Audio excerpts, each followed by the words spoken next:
Kerajaan Johor memberi keutamaan kepada rakyat tempatan dalam pembangunan sektor pelancongan negeri sebagai sebahagian daripada strategi memperkukuh industri berkenaan secara mampat.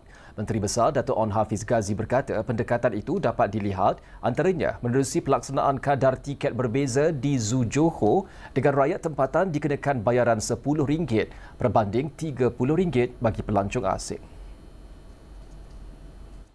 Dato' Onn Hafiz berkata usaha tersebut turut disokong dengan kerja menaik taraf kemudahan di beberapa lokasi riadah utama di bandaraya itu, termasuk Taman Merdeka, Taman Botani Diraja Johor dan Hutan Bandar.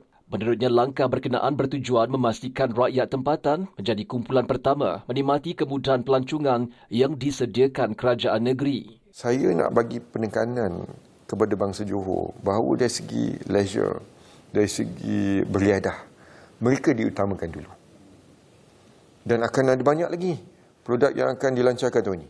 Dato' Onn Hafiz berkata kerajaan negeri tidak menafikan kepentingan pelancong asing, namun mahu memastikan wujud keseimbangan dengan memberi penekanan kepada pelancong domestik yang secara tidak langsung membantu mempromosikan produk pelancongan Johor. Dan kita yakin bila rakyat kita sendiri bangga dengan produk-produk pelancongan kita, dia sendiri akan jadi third party validator untuk mewawarkan benda-benda baik tentang negeri.